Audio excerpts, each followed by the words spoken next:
Capítulo XII de Bailén. El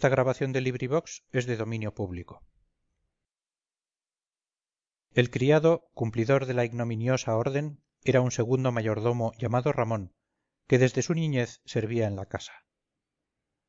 Desde que le conocí en el Escorial, aquel hombre me había inspirado inexplicable antipatía, y digo esto, y además le nombro, para que mis lectores le tengan presente, por si casualmente figurase después un poco en los raros sucesos de esta historia. ¿Será preciso que hable de mis tormentos morales en los días siguientes a aquel suceso?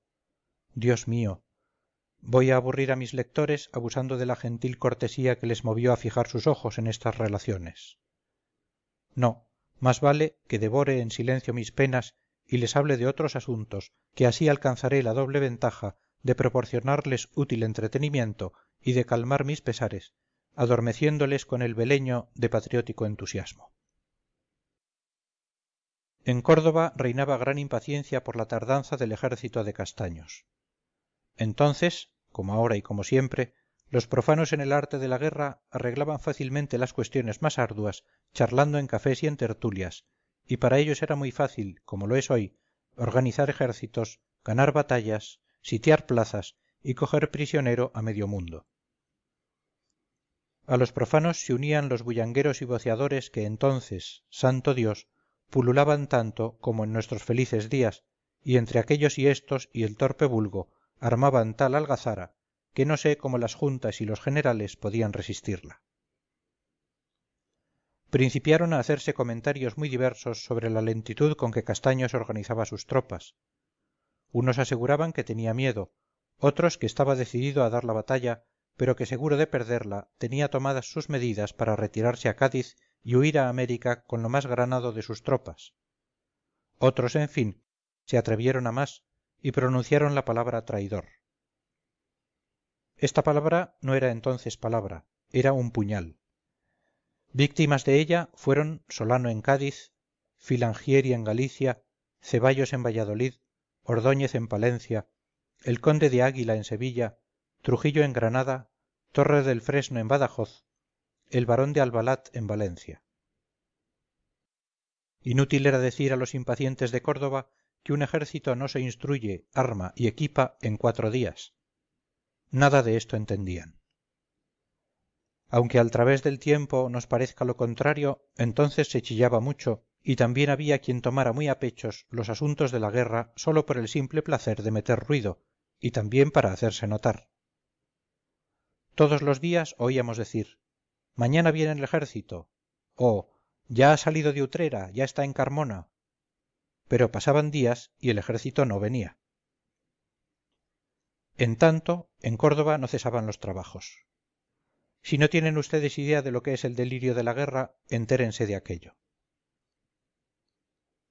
En estos tiempos modernos, si ocurre una guerra, las señoras, llevadas de sus humanitarios sentimientos, se ocupan en hacer hilas.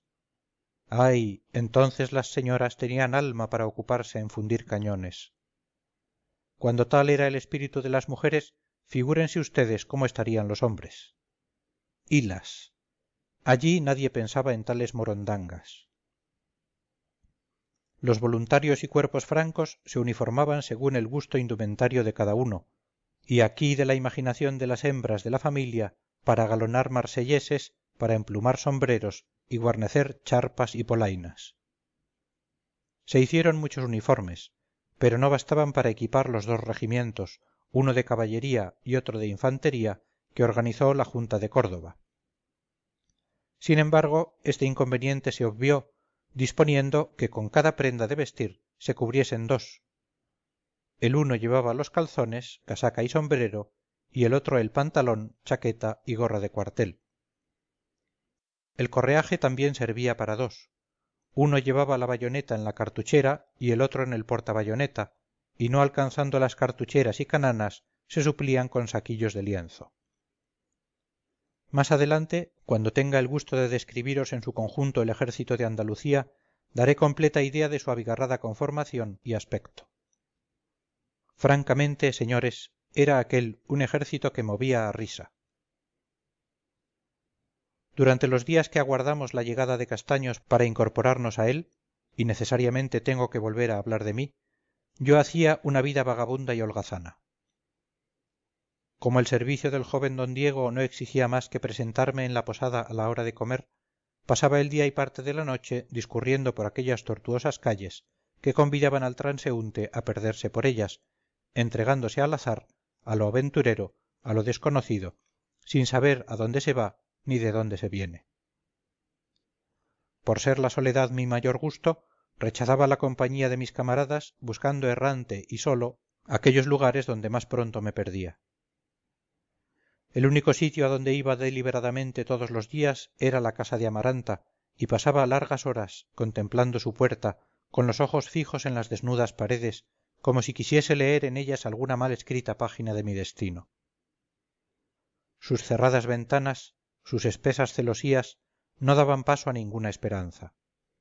Sin embargo, aquella fachada era tan elocuente que no podía dejar de mirarla. Al apartarme de allí, el viejo muro con su puerta, sus ventanas, sus aleros y sus miradores quedaba tan presente en mi imaginación como si fuese una fisonomía, cara funesta que nunca tuvo una sonrisa para mí. Los criados de la casa, a quienes impacientemente preguntaba por Inés, no sabían o no querían darme noticia alguna. Pero un día, precisamente el 1 de julio, cambió repentinamente la situación de mi espíritu. Atiendan ustedes que esto es de suma importancia. Por fin, tras larga espera, llegó el ejército del general Castaños, y al anochecer debía partir para el Carpio. Entre los paisanos armados que se juntaron con Echevarri existía un grupo compuesto de contrabandistas de Sierra Morena, de Villamanrique y de Pozo Halcón, con los cuales fraternizaron bien pronto, formando amistosa cuadrilla, los licenciados de Málaga, batallón que se formó con alguna gente condenada por faltas y que la Junta tuvo a bien indultar. Estos caballeros, para cuya domesticación emplearon grandes rigores los jefes militares, tuvo una reyerta en Córdoba con los suizos de Reding. Fue cuestión de vino, prontamente aplacada, pero que sin embargo alarmó el barrio de Santa Marina durante media hora, produciendo sustos, algunas corridas, tal cual desmayo de sensibles mujeres, las que al oír los 2 o 3 tiros disparados en la colisión creyeron que los franceses estaban otra vez sobre Córdoba, y así lo gritaban corriendo desordenadamente por las calles. La parte mayor de la ciudad no se enteró de este suceso, que insignificante en las páginas de la historia patria, fue para mí de trascendencia suma, y más digno de mención que si hubiese derribado añejos tronos y alterado la geografía del continente. Así, los granos de arena pesan a veces como montañas en el destino de un ser humano, y lo que es gota de agua en el cauce de una generalidad es río impetuoso en el de uno solo, o viceversa, según lo que nosotros llamamos antojos de allá arriba, y no es sino concierto sublime que no podemos comprender, como no puede una hormiga tragarse el sol. Pues bien, algunas horas antes de la que señalaron para la partida, salí a la calle impulsado por un sentimiento de amor hacia los laberintos de aquella ciudad que en sus repliegues escondidos había dado un asilo a mi tristeza. Sentía salir de Córdoba como siente el ermitaño dejar su cueva.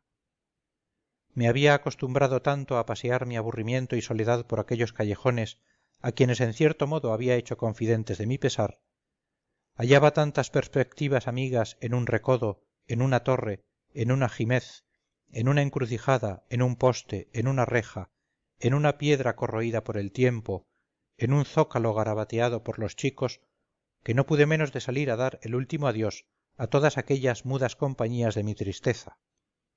Aquel día estaba más triste que nunca. Era de tarde. Pasé por una plazuela solitaria e irregular, de esas que son la desesperación de los arquitectos modernos. A un lado muros de ladrillo, en los cuales por la disposición de este material se ha querido imitar una decoración grecorromana con jambas, dentículas, capiteles, metopas y triglifos. A otro una pared sin puertas ni ventanas, luego un descomunal portalón, una esquina cargada de escudos, un farol, un santo, torres medio caídas y machones que se van a caer. Una plazuela, en fin, de esas que nos salen al paso cuando visitamos cualquier vieja metrópoli, tal como toledo granada valladolid